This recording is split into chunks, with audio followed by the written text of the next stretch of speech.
इसका एग्जाम्पल। तो 5 जगह दिए। बोले ठीक है। परीक्षित ने जगह दे करके वापस अपने घर आए।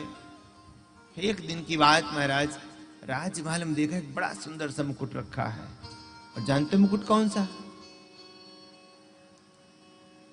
जरासंध का मुकुट है, कंस के ससुर का, जिसको भीम दादा जीत करके ले आए थे। और कंस का ससुर जरासंध बड़ा अपराधी था, पाप की कमाई का धन इकट्ठा कर रखा था।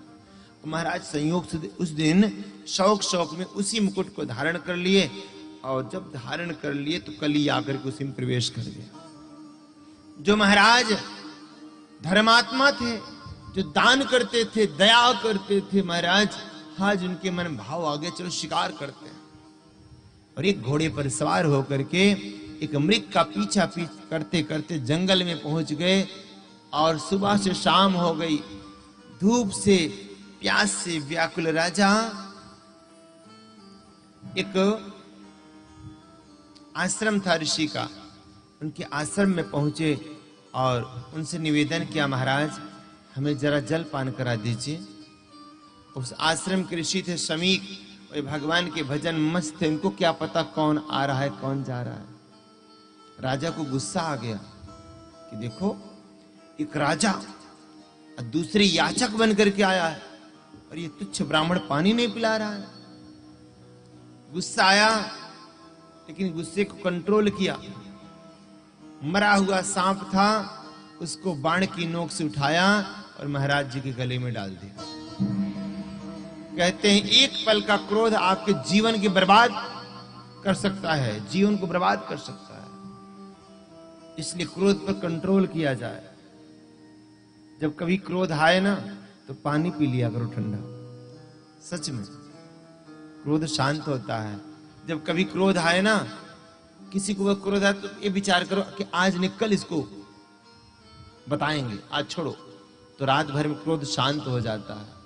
क्योंकि क्रोध में व्यक्ति अंधा हो जाता है, बौखला जाता है। तो मरा हुआ सांप डाल करके वापस अपने नगर को चले गए। इधर शमीक के पुत्र श्रृंगी को पता चलता है, किसी शिष्य ने जाकर बताया कि गुरुजी के गले में कोई राजा मरा हुआ सांप डाल गया।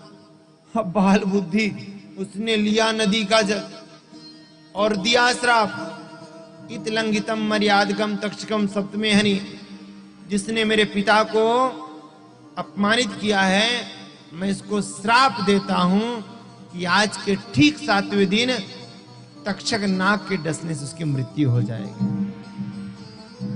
और ऐसा श्राप देकर के वापस आया और गले में से सांप निकाल करके पिता की गोदी में सिर रख करके रोने लगा। प्यारे शमीक को जब ध्यान से बाहर आए, शमीक ने देखा गोदी में बेटा रो रहा है, क्या बात हुई, सारा वृतांत सुनाया और कहा पिता चिंता मत करिए, मैंने उस दुष्ट राजा को श्राप दे दिया है। शमीक ने कहा बेटा तूने ये क्या किया? अरे हम ब्राह्मण हैं, हमको सरल होना चाहिए, शांत होना चाहिए, तूने श्राप दे दिया। अब महाराज श्राप दे दिया गया, कोई वचन निकल गया, वापस तो आने वाला नहीं है, अब क्या करें? तो अपने शिष्य को बुलाया और कहा जाकर के राजा को बता दो कि आज के ठीक 7वें दिन तेरी मृत्यु हो जाएगी। अब महाराज शमीक द्वारा भेजा हुआ शिष्य चला। इधर राजा ने अपने सिर का मुकुट उतार करके जैसे नीचे रखा, वैसे बुद्धि ठिकाने आ गई कि मैंने आज बहुत बड़ा अपराध कर दिया, मैंने एक ब्राह्मण का अपमान कर दिया। सुबह ही जाकर के अपने पाप का प्रायश्चित करूंगा, क्षमा प्रार्थना मांगूंगा। ये विचार ही कर रहे थे कि तभी शमीक द्वारा भेजा हुआ शिष्य आया और बोले राजन अब पछताए होत का जब चिड़िया चुग गई खेत। बोले मतलब? बोले तुम्हें श्राप मिल चुका है कि तुम अपने पाप का पश्चाताप कर लो, केवल 7 दिन है तुम्हारे पास, आज के ठीक 7वें दिन तुम्हारी मृत्यु हो जाएगी। इतना सुनते ही राजा परीक्षित को कुछ समय के लिए तो खेद हुआ, लेकिन तभी वही भगवान की बात याद आई कि भगवान जो करते हैं अपने भक्त के लिए अक्षा करते हैं। अतः राजा परीक्षित ने अपने पुत्र जन्मेजय को बुलाया, सारा राज्य तुरंत दे दिया। मात्र 40 वर्ष की आयु थी उस समय परीक्षित की, और घर बार को त्याग करके शुकतीर्थ की तरफ मुक्ति के लिए चल दिए। चलते चलते जब शुकतीर्थ आए तो देखे हजारों ऋषि मुनि यहाँ पर हैं एकत्रित। सबसे पूछा, महाराज जिसके मरने में केवल 7 दिन हो उसे क्या करना चाहिए? तो किसी ने कहा दान करो, किसी ने कहा पुण्य करो, किसी ने कहा भजन करो, किसी ने कहा कीर्तन करो, किसी ने कहा एकादशी का व्रत करो। समझ में बात नहीं आई। बोले 7 दिन में क्या क्या कर लेंगे? बड़ के पेड़ के नीचे लगाया व्यासपीठ, खूब सजाया और नीचे हाथ जोड़ करके बैठ गए।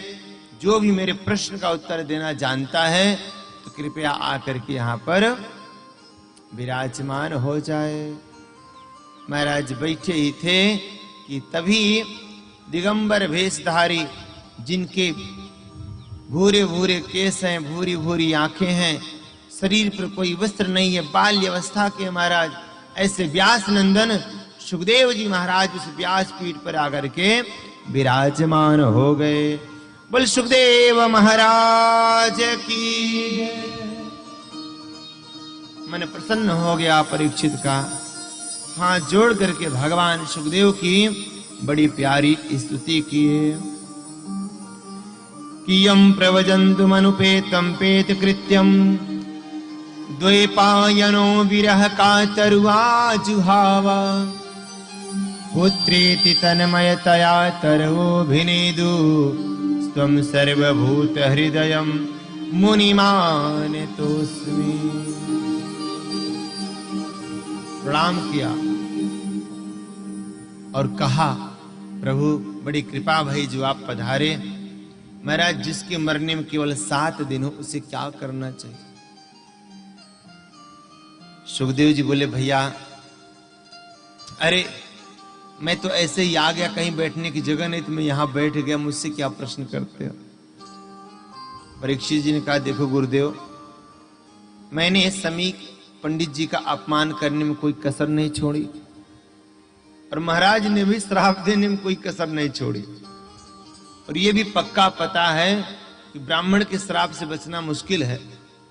7वें दिन तक्षक नाग डसने भी कसर नहीं छोड़ेगा, तो आप कथा सुनाने में काहे को कसर छोड़ रहे हो?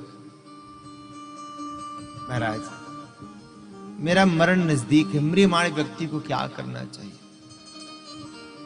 सुखदेव जी ने कहा, राजन देखो, मरना तो सभी को है, हर कोई 7 दिन के अंदर मरता है।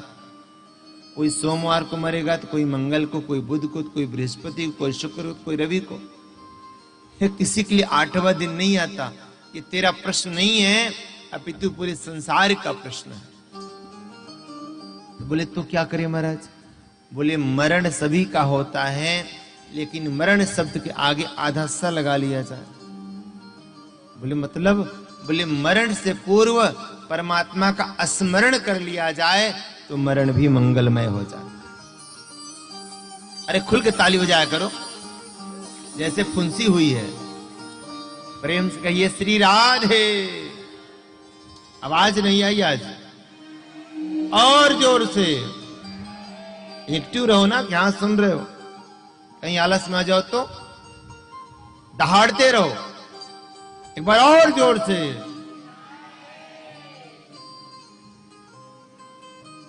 बोले मरण तो सभी का, लेकिन भगवान के नाम का स्मरण कर लिया जाए। बोले कैसे स्मरण करें? बोले स्मरण करने के लिए, अरे परीक्षित सारा संसार भगवान ही में तो है। बोले कैसे? बोले देख परीक्षित, ये जो पहाड़ है ना, ये भगवान के विशाल काय रूप में भगवान के वक्षस्थल है। ये जो तू बादल देख रहा है, ये भगवान के घुंघराले बाल है। और जो सूर्य चंद्रमा देख रहा है ना, ये भगवान के 2 नेत्र हैं। जब भगवान पलक झपकाते तो रात होती है, जब पलक उठाते दिन होती है। ये जो गंगा यमुना शिप्रा गोदावरी आदि नदियां हैं ना, ये भगवान के शरीर की नाड़ियां हैं। ये जो जंगल है ना, पेड़ पौधे, ये भगवान के रोम हैं। ये समुद्र है, ये मेरे भगवान का पेट है। है जो पाताल लोक है, भगवान का चरण है, विशाल काय रूप का दर्शन किया और फिर सूक्ष्म रूप का भी दर्शन कराया। बोले मेरे भगवान 8 वर्ष की अवस्था के हैं, मेरे भगवान का बड़ा सुंदर स्वरूप है। पीला पीतांबर धारण किए हैं, गले में वैजंती माला है, सुंदर कमल के पुष्प जैसे भगवान के अधर हैं, मधुर होठ हैं। भगवान हर समय मुस्कुराते रहे, सिर पे मोर का पंख है। मेरे भगवान का बड़ा सुंदर स्वरूप है। कि वंशी विभूषित करा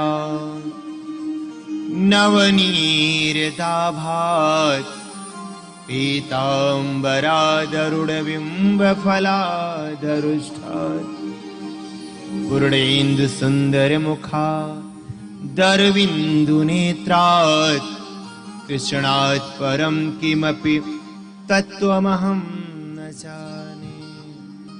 मेरे भगवान बहुत सुंदर हैं। कभी बिहारी जी का दर्शन किया? कितने लोगों ने किया? अरे वाह, भाग्यशाली हैं। भगवान इतने सुंदर हैं कि उनकी सुंदरता को छिपाने के लिए भगवान का श्रृंगार किया जाता है।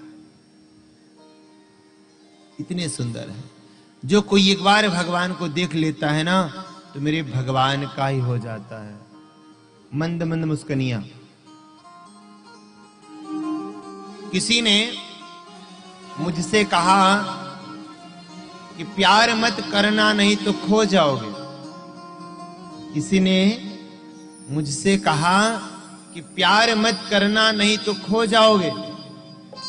मैंने भी कह दिया कि एक बार मेरे ठाकुर जी का दर्शन कर लो, तुम भी उन्हीं के हो जाओगे। तो मेरे भगवान का बड़ा सुंदर स्वरूप